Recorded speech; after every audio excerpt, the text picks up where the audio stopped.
la ville de Dubaï s'est réveillée avec ses premiers rayons dorés se reflétant sur les fenêtres des gratte-ciel, tandis que la vie dans le sous-sol de l'ostentation débordait d'une dure réalité ignorée par beaucoup. Entre ces deux mondes coexistait Omar Al-Salim, l'un des investisseurs les plus prospères du Moyen-Orient.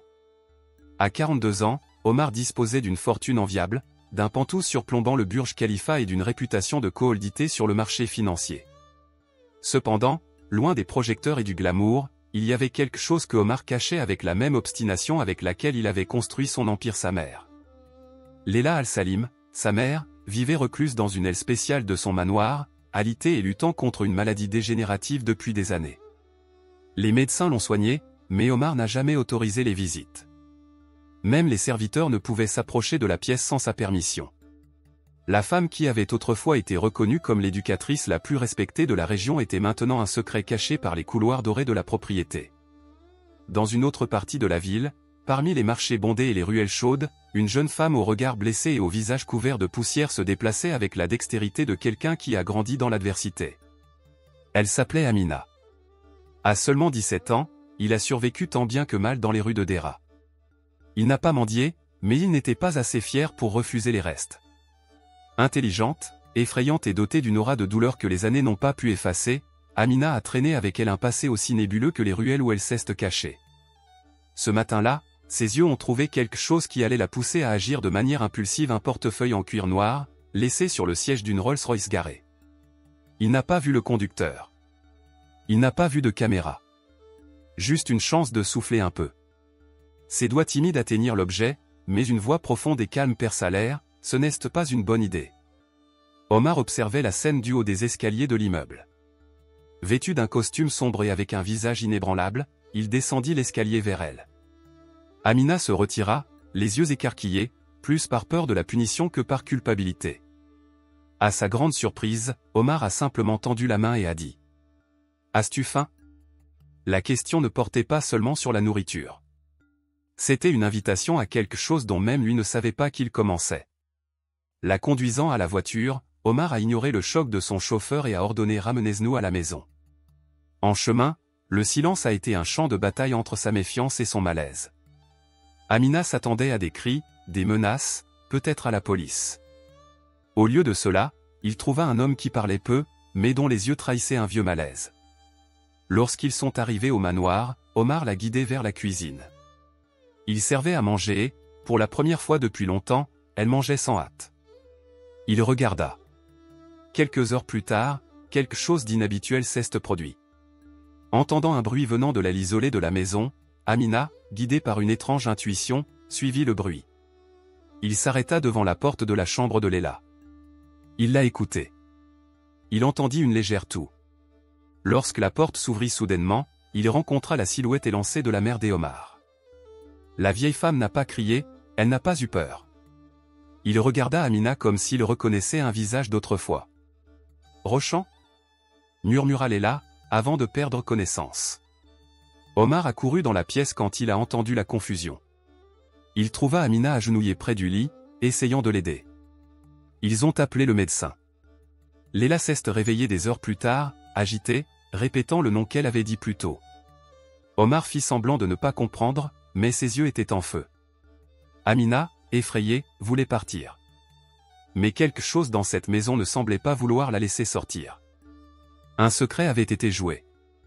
Et rien ne serait plus jamais comme avant. La présence d'Amina dans la maison d'Omar est devenue une énigme pour tous ceux qui y vivaient. Le majordome, Jamal, un homme méticuleux et silencieux, observait la fille avec des yeux soupçonneux. La cuisinière indienne, Mera, l'a reçue aimablement, ressentant en elle une douleur familière. Peu à peu, Amina commença à reconnaître dans le manoir des détails qui semblaient lui sauter aux yeux: l'odeur du jasmin venant du jardin, le son lointain d'un piano, des sensations qui ne devraient pas lui être si intimes. Pendant ce temps, Omar fouillait dans de vieux dossiers, essayant de comprendre la réaction de sa mère et son lien avec le nom Rochant. Il a fouillé dans des journaux intimes, des cassettes et des photographies cachées. Il a trouvé une boîte verrouillée dans le bureau de Leila. À l'intérieur, des lettres écrites en arabe, d'écriture féminine, datées de Dixuyan. L'un d'eux a parlé de la grossesse et de la peur du rejet. Le nom de Rochant est apparu plus d'une fois. Et avec lui, un sentiment de culpabilité débordait dans ses paroles. Leila, quant à elle, et restait entre lucidité et délire. Dans des moments de clarté, il demanda à voir Amina. Il lui toucha le visage et appela sa fille. Dans d'autres, il parlait d'une trahison, d'un fils volé et d'une promesse non tenue. Amina, partagée entre la colère et la confusion, essayait de comprendre pourquoi elle avait l'impression que cet endroit était plus qu'une maison inconnue. Omar commença à l'observer de plus près. J'ai remarqué ses réactions aux objets, sa facilité à se déplacer dans des pièces que je n'avais jamais vues auparavant. Un jour, alors qu'il la voyait dans le jardin, allongée sous le même arbre où sa mère lisait des livres dans sa jeunesse, quelque chose s'est brisé en lui. Dans la vieille ville de Satwa, où Amina prétend avoir grandi, Omar a posé des questions. Il découvrit qu'une femme nommée Rochan y vivait réellement. Il meurt mystérieusement dans un incendie. Il a laissé derrière lui une fille, qui a disparu. Au fur et à mesure que les pièces du puzzle se rapprochaient, Amina s'est également plongée en elle-même. Les rêves récurrents d'une femme aux cheveux longs et à la voix douce la tourmentaient. Des rêves que je soupçonnais maintenant d'être des souvenirs. Tout dans son histoire, tout dans sa douleur, a commencé à pointer vers un passé soigneusement effacé. Et pour un secret qui, s'il était révélé, changerait la vie de tout le monde. La routine silencieuse de la maison Al-Salim a été brisée par la présence constante d'Amina. Ce qui avait commencé comme un refuge temporaire s'est transformé, au jour le jour, en une relation tendue et pleine de questions. Omar gardait une posture contenue, mais en lui-même, chaque geste de la jeune femme réveillait des souvenirs fragmentaires, et plus que cela, des soupçons. Le point culminant de ce conflit est survenu lorsqu'Omar a discrètement engagé un détective privé. Je voulais des réponses définitives. L'enquête a permis de retrouver des documents, des dossiers d'orphelinat, des dossiers d'hôpital. Amina avait été portée disparue après un incendie qui a tué sa mère, Rochan, au moment même où Léla se retirait du monde. La coïncidence était surprenante. Entre-temps, Amina a commencé à faire des rêves plus intenses, qui sont devenus des souvenirs palpables. Une nuit, elle trouva dans la bibliothèque de la maison une boîte oubliée avec des dessins d'enfants signés à R et une poupée de chiffon avec son nom brodé dessus. Cela l'a déstabilisée. La douleur de la perte se mêla aux soupçons de trahison, et elle commença à se demander si elle avait été emmenée hors de cet endroit ou si elle avait appartenu à cette famille dès le début. Omar, pour sa part, a dû faire face à des pressions extérieures. Les investisseurs étrangers ont remis en question son instabilité émotionnelle et ses absences aux réunions clés. Pour lui, garder la façade froide devenait plus difficile chaque jour où Amina se promenait dans ses couloirs. Au fond de lui, il craignait que la vérité ne détruise son image, mais plus encore, il craignait qu'elle ne confirme ce qu'il soupçonnait déjà, que sa famille avait commis quelque chose d'impardonnable. Par un chaud vendredi matin, Amina a affronté Omar pour la première fois. Il montra les registres, les objets de son enfance, les lettres cachées. Il demanda qui était Rochan. Omar, dans un rare moment de vulnérabilité, a révélé l'existence de la lettre d'adieu de Rochan à Léla. Le contenu parlait de douleur, d'abandon et du désir de protéger sa fille d'une famille qu'il avait rejetée. Léla entendit la discussion depuis la pièce. Il a demandé les deux. Pour la première fois, le trio s'est réuni.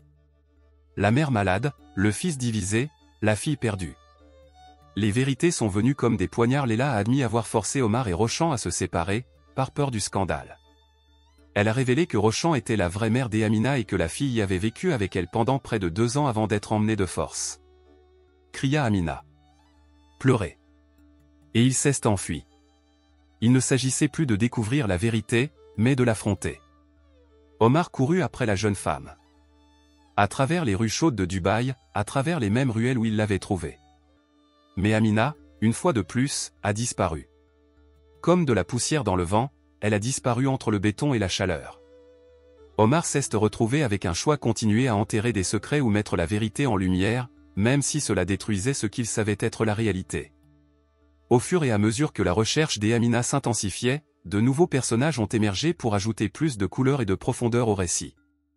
Jamal, le majordome, révélait à Omar qu'il avait rencontré Rochan les jours où elle fréquentait la maison. Sa loyauté l'avait empêché de s'exprimer auparavant, mais maintenant, avec tout ce qui est mis en lumière, il ressent le besoin d'aider. Jamal a dit que Rochan et Omar avaient une romance interdite, cachée à Léla. Rochan est tombée enceinte et, lorsqu'elle l'a dit à sa famille, elle a été humiliée et expulsée. Omar, trop jeune à l'époque, a été envoyé étudier à l'étranger et n'était pas au courant de la grossesse. Cette révélation a fait douter Omar de toute sa mémoire, de son absence et de sa culpabilité. Entre-temps, Amina a trouvé refuge dans une institution sociale qui soutient les jeunes sans-abri. Elle y rencontre d'autres filles qui, comme elle, ont été oubliées par le système. Sa présence a provoqué des réflexions et des changements, révélant sa force et sa capacité d'empathie.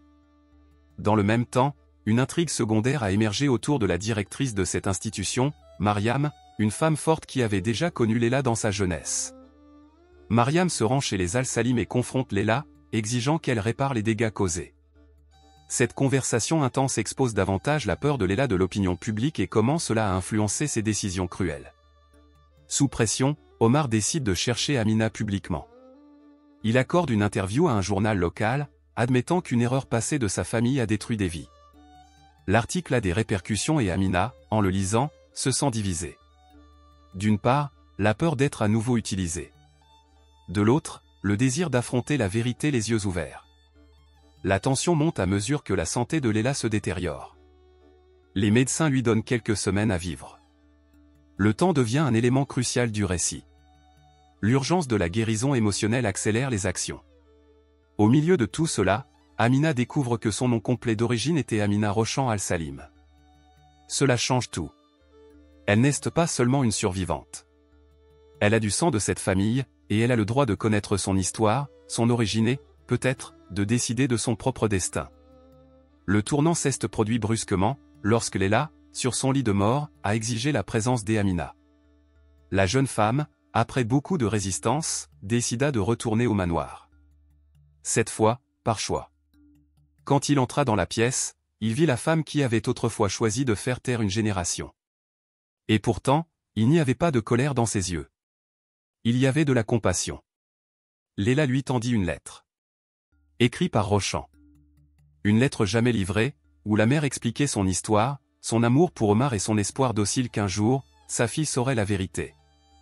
La lecture de la lettre a transformé la douleur d'Amina en quelque chose d'autre, un désir d'appartenance, de comprendre, de continuer.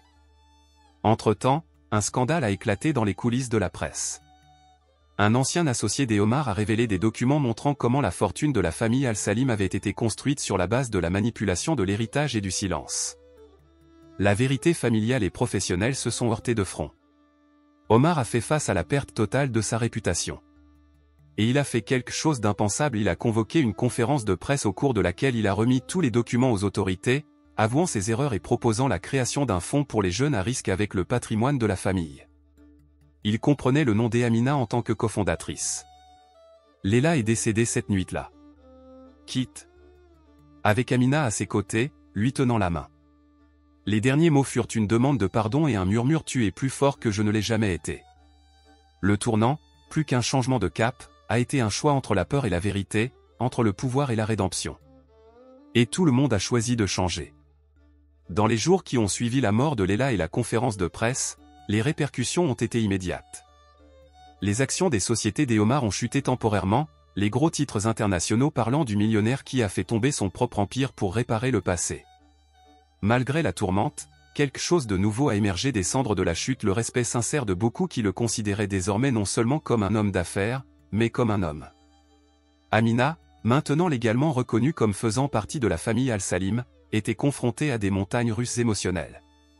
Le monde voulait l'entendre, des interviews, des apparitions publiques, des appels à l'aide de la part d'Ong. Mais il choisit le silence momentané. Sa priorité était de comprendre qui il était, loin des attentes des autres. Il se retire dans un petit appartement que lui offre Mariam, où il commence à écrire. Jamal est resté aux côtés d'Omar, aidant à organiser la nouvelle fondation. Pour la première fois depuis des années, ils ont tous les deux eu le sentiment de faire partie de quelque chose qui a un but.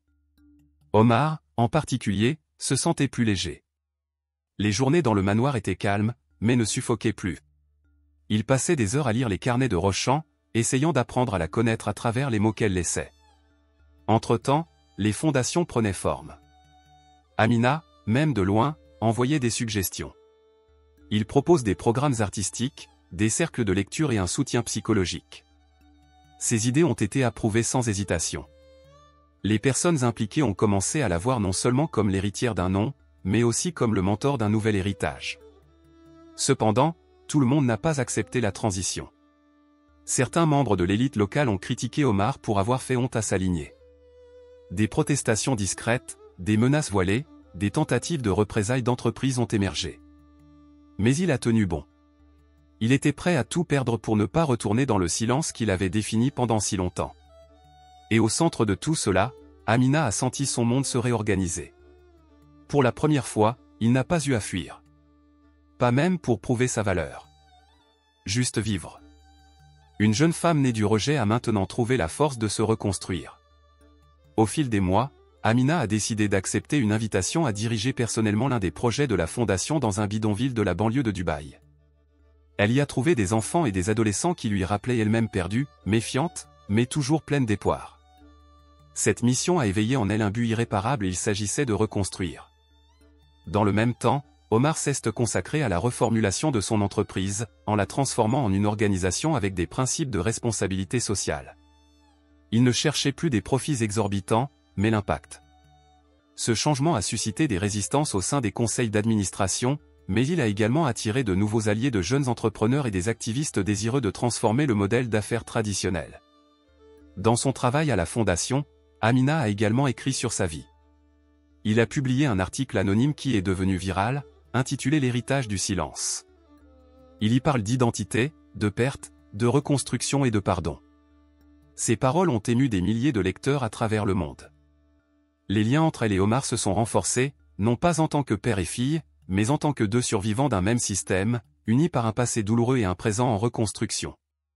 Ils ont appris à faire confiance, à partager des silences et des histoires. Jamal, toujours présent, a observé cette approche avec la sérénité de quelqu'un qui sait que le temps est le plus grand guérisseur. Dans un geste symbolique, Amina s'est rendue sur la tombe de Rochan. Elle a apporté des fleurs, un cahier et une lettre. Là, elle lit à haute voix tout ce qu'elle ne pourra jamais dire: la nostalgie, la colère, la solitude et, surtout, la force qu'elle a héritée de sa mère. Pleurer.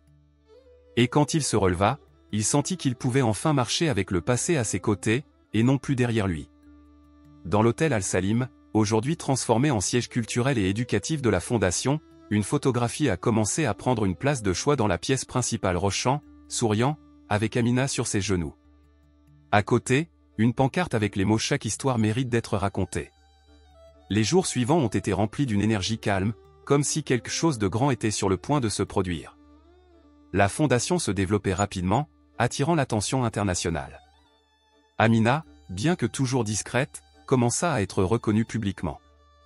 Invitée à prendre la parole lors de conférences, elle a partagé son histoire devant un public attentif, insistant toujours sur le fait que la force d'une personne ne naît pas du privilège, mais du choix d'aller de l'avant. Omar, quant à lui, préparait la transition totale de son empire vers un nouveau modèle de gestion collaborative. La décision a été fortement rejetée par les actionnaires traditionnels, qui ont menacé de poursuites judiciaires et d'abandon massif. Malgré cela, il est resté ferme dans sa décision, utilisant même sa fortune personnelle pour s'assurer que les plans se réalisent. Entre-temps, Amina a appris qu'elle avait été invitée à recevoir un prix international des droits humains. L'événement aurait lieu à Londres. La nouvelle se répand et la presse l'entoure à nouveau. Mais cette fois, il ne s'est pas échappé. Il savait que le moment exigeait de la fermeté, et que son histoire était maintenant un outil de transformation. Au milieu des préparatifs, Mera, l'ancienne cuisinière, trouva une vieille lettre de Rochan cachée dans l'un des murs de l'ancienne aile du manoir. C'était un message écrit pour l'avenir, qui parlait de l'importance de dire la vérité, peu importe à quel point c'était douloureux. La lettre renforçait ce que Amina savait déjà: le silence ne protège que le mensonge. Cette découverte a accéléré les décisions. Omar et Amina ont décidé d'organiser un événement symbolique dans le manoir, aujourd'hui siège de la fondation. Ils ont réuni d'anciens collègues de Rochan, des membres de la communauté, d'anciens sans-abri, tous invités à raconter leurs histoires. L'événement s'appellerait Voix de la vérité. Ce serait le point culminant d'un voyage, mais aussi le signe avant-coureur d'une nouvelle étape. L'événement Voix de la vérité s'est déroulé par un après-midi doré, avec le ciel de Dubaï peint dans des tons chauds. Le manoir Al-Salim, aujourd'hui transformé en centre culturel, a ouvert ses portes au public pour la première fois. Les médias locaux et internationaux, les artistes, les leaders communautaires et les jeunes y ont participé, formant une mer de visages attentifs et émus. Amina a été la dernière à monter sur scène. Il portait une simple robe blanche, symbole d'un nouveau départ. Avant de prendre la parole, il a montré une photo de Rochant. Elle raconta, d'une voix ferme, l'histoire de sa mère. L'histoire qui a failli s'effacer. Il a parlé de la douleur du silence, de la force trouvée dans les rues, des retrouvailles avec ses racines. Ses paroles ont provoqué des larmes, des applaudissements et des accolades spontanées. Au cours de l'événement, d'autres personnes sont montées sur scène. Un ancien employé du manoir qui avait été réduit au silence. Une jeune femme sauvée de la rue grâce au nouveau projet de la fondation. Un enseignant qui se souvenait de l'époque où Rochant rêvait d'égalité sociale. Chaque voix était un écho de la vérité retrouvée. Quand Omar a pris la parole, cela a touché tout le monde. Il n'a pas défendu son passé. Il a demandé pardon. Il a dit qu'il avait hérité de plus que des biens, il avait hérité de la possibilité de faire les choses différemment. Et ce qu'il ferait. À la fin de l'événement, un arbre a été planté dans le jardin de l'hôtel particulier, sous lequel un panneau a été placé. Ici s'épanouissent les histoires qui ne pouvaient pas être racontées auparavant. Amina et Omar ont planté ensemble. Et avec cela, ils ont aussi enterré le poids des générations réduites au silence.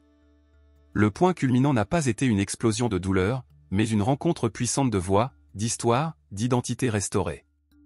Un moment de justice et d'espoir. Quelques mois après l'événement, la fondation a poursuivi son expansion.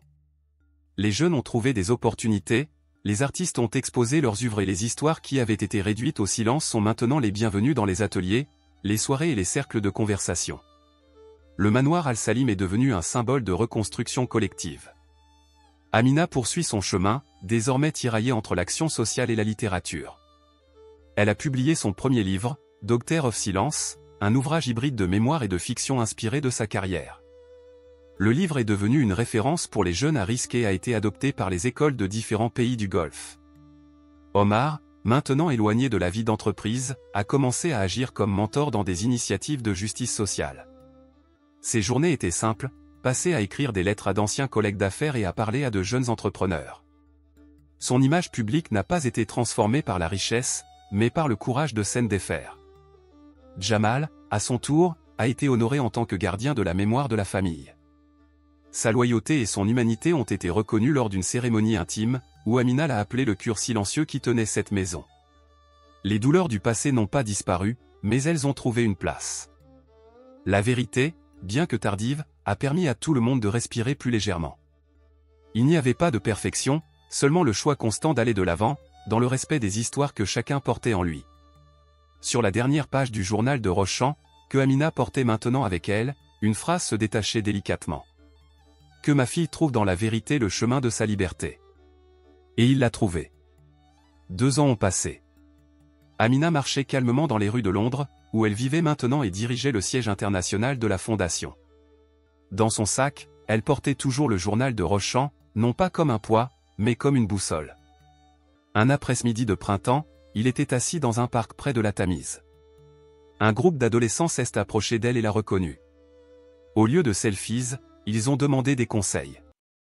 Elle sourit, sentant qu'à ce moment-là, elle était exactement là où elle devait être. Lorsqu'il rentra chez lui ce soir-là, il écrivit dans son nouveau carnet. L'histoire n'est pas terminée. Il a juste appris à marcher avec moi. Si cette histoire vous a touché d'une manière ou d'une autre, que ce soit le silence d'Amina, le courage d'Omar ou les non-dits de Rochant, partagez-la. Parle-en à quelqu'un. Réfléchis aux vérités que tu portes avec toi et aux vérités que tu as choisi d'enterrer. Toutes les histoires méritent d'être racontées, et peut-être que la vôtre attend exactement ce moment. Laissez-la marcher avec vous aussi. Et si vous voulez suivre d'autres histoires comme celle-ci, émouvantes et transformatrices, abonnez-vous maintenant. Ne manquez pas l'occasion de vous enthousiasmer, de réfléchir et de grandir à chaque nouveau chapitre.